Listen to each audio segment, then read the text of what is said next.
지금은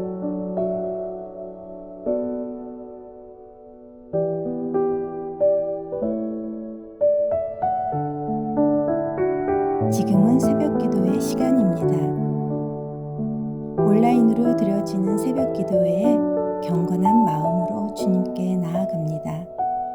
8월 6일 말씀 이사야 18장 1절에서 19장 15절까지의 말씀입니다.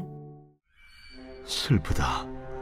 구스의 강 건너편 날개치는 소리 나는 땅이여, 갈대배를 물에 띄우고 그 사자를 수로로 보내며 이르기를, 민첩한 사절들아, 너희는 강들이 흘러 나누인 나라로 가되 장대하고 준수한 백성, 곧 시초부터 두려움이 되며 강성하여 대적을 밟는 백성에게로 가라 하는도다.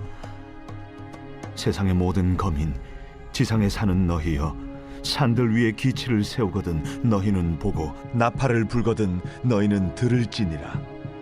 여호와께서 내게 이르시되, 내가 나의 처소에서 조용히 감찰함이 죄인은 일광 같고 가을 더위에 운무 같도다. 추수하기 전에 꽃이 떨어지고 포도가 맺혀 익어갈 때에 내가 낫으로 그 연한 가지를 베며 퍼진 가지를 찍어버려서 산의 독수리들과 땅의 들짐승들에게 던져주리니 산의 독수리들이 그것으로 여름을 지내며 땅의 들짐승들이 다 그것으로 겨울을 지내리라.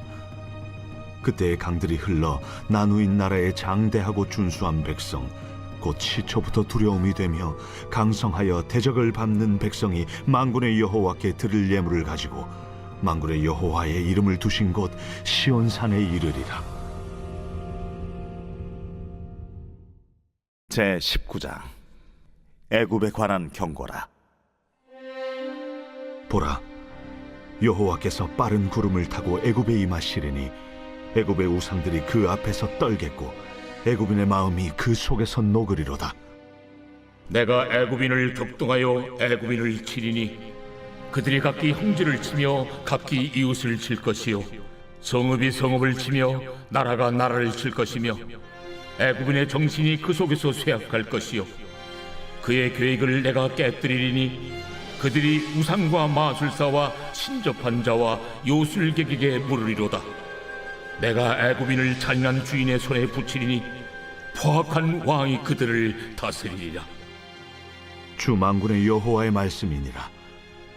바닷물이 없어지겠고 강이 잦아서 마르겠고 강들에서는 악취가 나겠고 애굽의 강물은 줄어들고 마름으로 갈대와 부들이 시들겠으며 나일 가까운 곳 나일 언덕의 초장과 나일강 가까운 곡식밭이 다 말라서 날려가 없어질 것이며 어부들은 탄식하며 나일강에 낚시를 던지는 자마다 슬퍼하며 물 위에 그물을 치는 자는 피곤할 것이며 세마포를 만드는 자와 배 짜는 자들이 수치를 당할 것이며 그의 기둥이 부서지고 품꾼들이 다 마음에 근심하리라.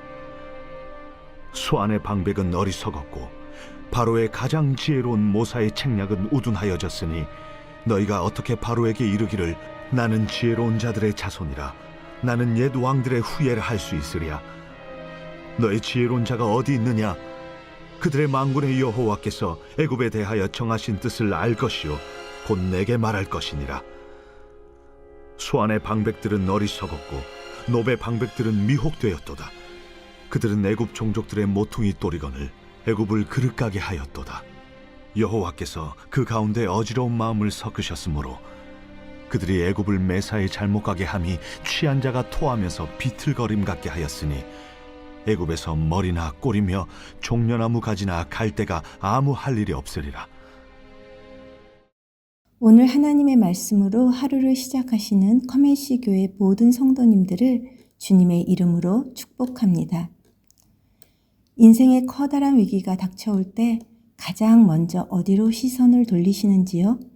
나를 집어삼킬 듯한 강력한 문제 앞에서 사람들은 본능적으로 나를 보호해줄 더 거대하고 더 튼튼한 그늘을 찾기 마련입니다.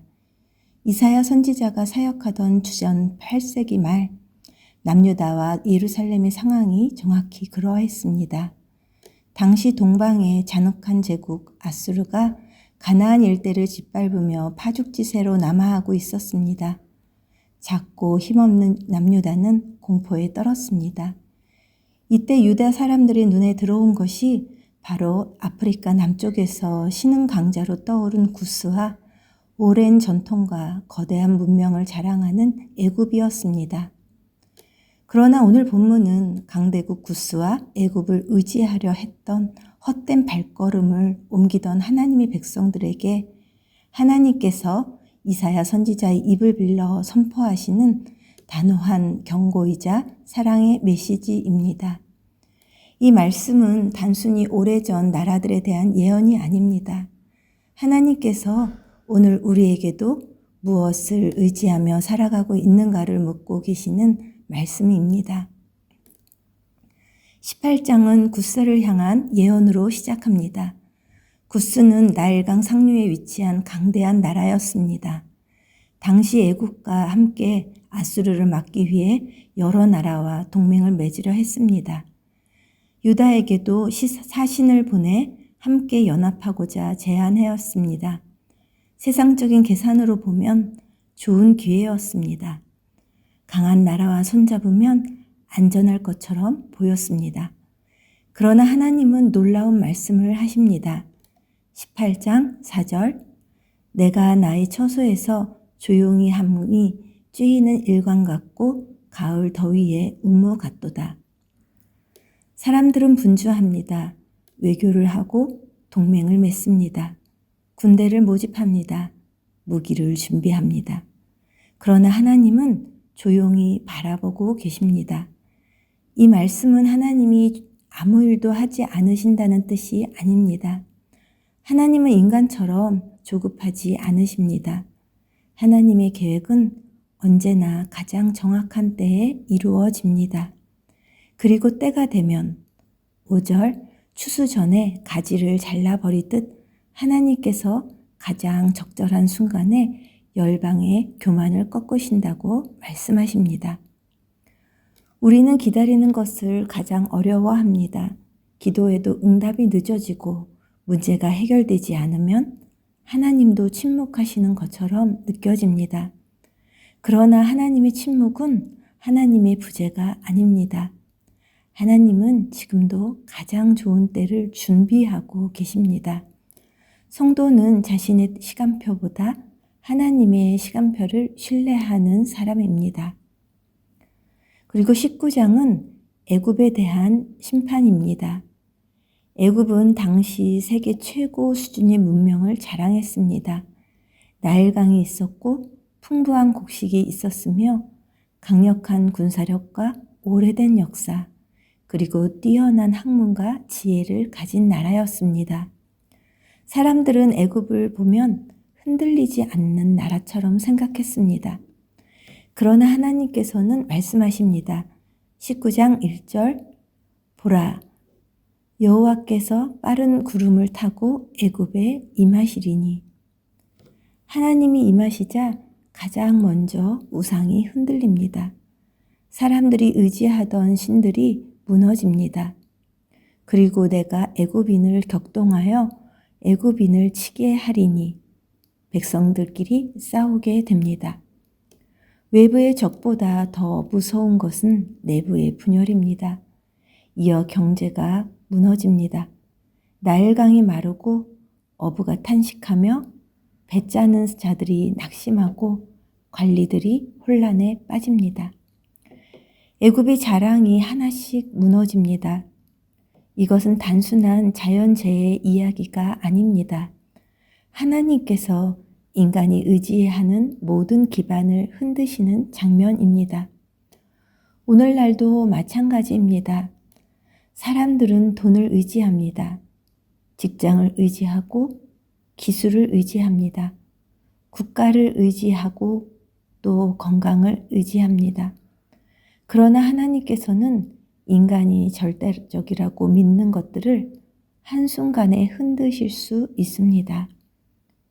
코로나 팬데믹은 온 세계가 얼마나 쉽게 흔들릴 수 있는지를 보여주었습니다. 세계 경제도 첨단 기술도 강대국도 안전을 보장하지 못했습니다. 우리의 안전은 세상이 아니라 하나님께 있습니다. 참된 19장 후반부는 애굽의 지도자들과 지혜자들이 계속해서 반복해서 등장합니다. 소환의 고관, 노비 지도자, 지혜로운 모사들이 등장하지만 하나님은 그들의 지혜가 어리석게 되었다고 말씀하십니다.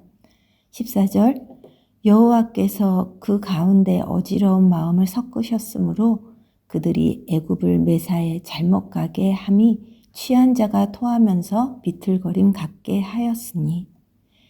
애굽은 지혜를 자랑했습니다. 그러나 하나님 없는 지혜는 결국 길을 잃습니다. 성경은 끊임없이 말씀하십니다. 여호와를 경외하는 것이 지혜의 근본이라고. 오늘 우리는 정보가 넘치는 시대를 살아갑니다. 인공지능도 있고 인터넷에는 수많은 지식이 있습니다. 그러나 지식이 많다고 지혜로운 것은 아닙니다. 하나님을 떠난 지혜는 결국 사람을 교만하게 만들 뿐입니다. 참된 지혜는 하나님을 앞에서 자신을 낮추는 데서 시작합니다. 내 생각보다 하나님 말씀을 신뢰하는 것이 사람의 지혜로운 모습입니다. 오늘 본문은 새 나라를 보여줍니다. 구스는 외교를 의지했습니다.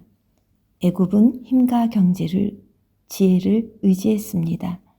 유다는 그들을 의지하고 싶은 유혹을 받았습니다. 그러나 하나님은 분명하게 말씀하십니다. 세상을 의지하지 말고 나를 의지하라고. 우리도 마찬가지입니다. 인간적인 방법이 전혀 필요 없다는 뜻은 아닙니다. 그러나 우리의 최종적인 신뢰는 하나님께 있어야 합니다.